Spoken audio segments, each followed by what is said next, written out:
آج میں آپ لوگوں کو ایسی 5 بدقسمت عورتوں کے بارے میں بتاتا ہوں جو مرنے کے بعد قبر سے سیدھا جہنم میں چلی جائیں گی۔ یہ وہ 5 بدقسمت عورتیں ہیں کہ قیامت کے دن نہ تو اللہ تعالیٰ ان سے کلام کرے گا، نہ تو انہیں رحمت کی نگاہ سے دیکھے گا، بلکہ انہیں غضب کی نگاہ سے دیکھ کر اللہ تعالیٰ انہیں جہنم کا ایندھن بنا دے گا، انہیں دردناک عذاب میں مبتلا کرے گا۔ حضرت امام جعفر صادق رضی اللہ تعالیٰ عنہ فرماتے ہیں میں نے اپنے بابا حضرت امام باقر رضی اللہ تعالیٰ عنہ سے سنا، میرے بابا فرمایا کرتے تھے کہ دنیا میں 5 بدقسمت عورتیں ایسی ہیں کہ قیامت کے دن نہ تو اللہ تعالیٰ انہیں رحمت کی نگاہ سے دیکھے گا، نہ تو ان سے بات کرے گا، نہ تو ان سے کلام کرے گا، بلکہ انہیں دردناک عذاب میں مبتلا کرے گا، انہیں جہنم کا ایندھن بنا دے گا۔ پوچھا گیا حضرت وہ 5 بدقسمت عورتیں کون کون سی ہیں؟ تو حضرت نے فرمایا پہلی عورت جو عمر رسیدہ ہونے کے باوجود بھی گناہ کرنا نہیں چھوڑتی، جو عمر رسیدہ ہونے کے باوجود بھی گناہوں پر گناہ کرتی چلی جا رہی ہے، اسے مرنے کا ڈر ہی نہیں، آخرت کی فکر نہیں کر رہی۔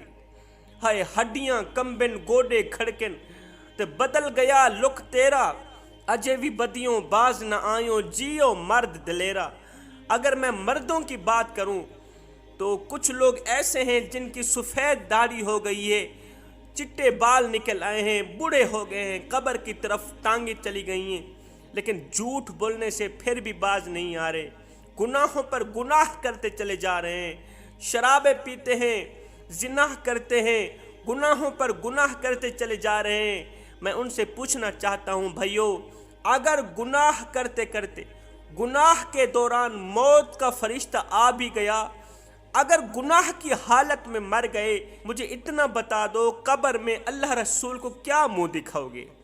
کون سا منہ لے کے جاؤ گے؟ اللہ تعالیٰ نے تمہیں حضرت انسان بنا کر دنیا میں بھیجا تھا اور تم تو کیڑوں سے بھی بدتر نکلے۔ گناہ کی حالت میں کیوں مرنا چاہتے ہو؟ توبہ کیوں نہیں کرتے؟ میرے نبی نے فرمایا جو جس حال میں زندگی گزارے گا اسی حال میں مرے گا، جو جس حالت میں قبر میں جائے گا کل قیامت کے دن اسی حالت میں سب کے سامنے کھڑا کیا جائے گا۔ قیامت کے دن کی شرمندگی سے بچو، جلدی توبہ کر لو، گناہوں سے باز آ جاؤ۔ فرماتے ہیں پہلی عورت جو عمر رسیدہ ہونے کے باوجود بھی توبہ نہیں کرتی، گناہوں پہ گناہ کرتی چلی جا رہی ہے۔ دوسری عورت جو یہ جاننے کے باوجود بھی کہ جھوٹ بولنے والی عورت پر اللہ تعالیٰ کی لعنت پڑتی ہے، پھر بھی وہ جھوٹ کا دامن نہیں چھوڑتی۔ فرمایا تیسری عورت متکبر عورت، تکبر کرنے والی، غرور کرنے والی، خود کو دوسروں سے اعلیٰ تر اور دوسروں کو خود سے کم تر سمجھنے والی عورت، شوہر کے سامنے اللہ تعالیٰ کی طرف سے دی گئی کسی خاص نعمت پر بار بار غرور اور تکبر کرنے والی کہ میرے ہاتھ کتنے خوبصورت ہیں، میرا چہرہ کتنا خوبصورت ہے، میری آنکھیں کتنی نشیلی ہیں، میرے بال کتنے نرم و ملائم ہیں۔ الغرض تکبر کرنے والی عورت بھی قبر سے سیدھا جہنم میں چلی جائے گی۔ فرمایا نمبر 4 چوتھی عورت اپنی شرمگاہ کی حفاظت نہ کرنے والی عورت۔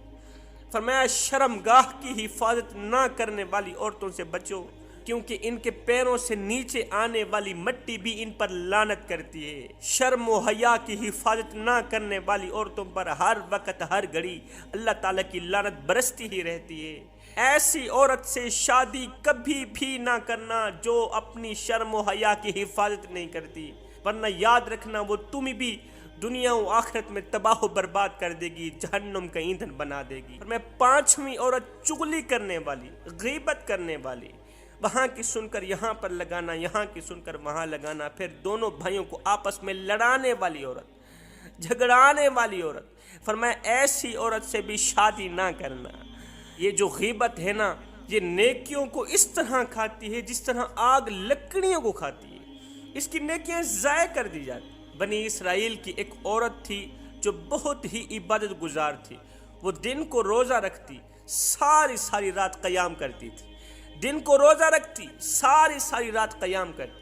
اس کے 5 بیٹے تھے، ان تمام بیٹوں کو اس ماں نے راہ حق میں شہید کرا دیا، جہاد میں شہید کرا دیا۔ اس کا شوق تھا کہ میں یہ بچے اس لیے پال رہی ہوں، یہ بڑے بن کر کافروں کو فنار کریں گے، کافروں سے لڑیں گے، میں ان کو شہید کرا کے اللہ کے سامنے اپنا مقام بلند کراؤں گی۔ اس نے ایسے ہی کیا، اپنے تمام 5 بیٹوں کو راہ حق میں شہید کرا دیا۔ زندگی کے دن گزرتے گئے، ایک دن آیا کہ زندگی کا سورج ڈھل گیا، موت کا فرشتہ آ گیا، یہ موت کی دبوچ میں آ گئی، موت کی آغوش میں آ گئی، اس کا انتقال ہو گیا، روح جسم سے نکل گئی، روح نے بے وفائی کی، سانسوں نے ساتھ نہ دیا، اس کا انتقال ہو گیا۔ اب جب عورت اس کو غسل دینے لگی تو دیکھ کر حیرت میں پڑ گئی، حیران ہو گئی کہ اس نیک اور متقی عورت کی پیشانی پر جہنمی عورت لکھا ہوا ہے۔ اللہ اکبر، نیک تھی، متقی، پرہیزگار، جس نے اپنے 5 بیٹوں کو راہ خدا میں شہید کرایا، اس کی پیشانی پر جہنمی لکھا ہوا ہے۔ کانپ اٹھی، اس کے شوہر کو بلایا، ادھر آؤ جی، آخر آپ کی بیوی نے دنیا میں ایسا کون سا عمل کیا تھا جس کی وجہ سے آج اس کی پیشانی پر جہنمی عورت لکھا ہوا ہے، اس کی پیشانی چمک نہیں رہی، آخر کون سا ایسا گناہ کیا تھا؟ اس کے شوہر نے کہا کہ میری بیوی کے اندر لاکھوں نیکیاں تھیں، کروڑوں کی تعداد میں نیکیاں تھیں، کروڑوں کی تعداد میں خوبیاں تھیں، مگر اس کا ایک گناہ ایسا تھا، مجھے پکا یقین ہے اس ایک گناہ نے اسے دنیا میں ہی جنت سے محروم کر دیا۔ اچھا وہ کون سا گناہ تھا؟ وہ یہ تھا کہ ساری رات یہ عبادت تو کرتی تھی، دن کو روزہ بھی رکھتی تھی، لیکن جب یہ میرے ساتھ بیٹھتی تو دیگر عورتوں کی میرے سامنے غیبت کرتی تھی، چغلی کرتی تھی، فلاں میں یہ عیب ہے، فلاں میں یہ عیب ہے، فلاں کی یہ کمزوری، فلاں کی یہ کمزوری۔ میں اسے روکتا تھا، بار بار روکنے کے باوجود بھی جب یہ غیبت سے باز نہ آئی تو میں اس سے خفا ہو کر پکا ناراض ہو کر مجھے اس سے سخت نفرت ہونے لگی، میں اس سے جدا ہو گیا، میں الگ ہو گیا۔ شوہر کی ناراضگی نے اس کا منہ کالا کر دیا۔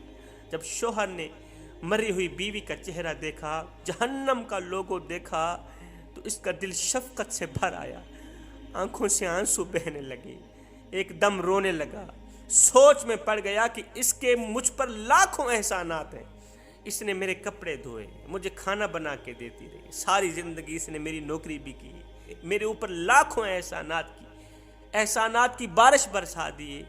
آج اگر میں اسے معاف بھی نہ کر سکا تو قیامت کے دن اسے کیا منہ دکھاؤں گا؟ معاف کر دینا اپنی بیوی کو۔ اس نے دونوں ہاتھ اٹھائے، عرض کی مالک میں اپنی بیوی کو معاف کرتا ہوں، تو بھی اسے معاف کر دے، میں اس پہ راضی ہو گیا ہوں، تو بھی اس پہ راضی ہو۔ ایک دم اس کی پیشانی سے جہنمی عورت کا نام مٹ گیا، پیشانی ایک دم چمکنے لگی، ایسے چمک رہا تھا جیسے 14ویں رات کا چاند چمک رہا ہے۔ فرمایا غیبت نیکیوں کو اس طرح کھاتی ہے جس طرح آگ لکڑیوں کو کھاتی ہے۔ تو فرمایا حضرت امام جعفر صادق رضی اللہ تعالی عنہ نے یہ 5 بدقسمت عورتیں ایسی ہیں کہ قیامت کے دن اللہ تعالیٰ نہ تو ان سے کلام کرے گا، نہ تو ان سے کوئی بات کرے گا، یہ اللہ تعالیٰ کے غضب کا نشانہ بنیں گی، جہنم کا ایندھن بنیں گی۔ میں دعا کرتا ہوں مالک ان 5 عادتوں سے ہمیں سخت نفرت کرنے کی توفیق عطا فرما۔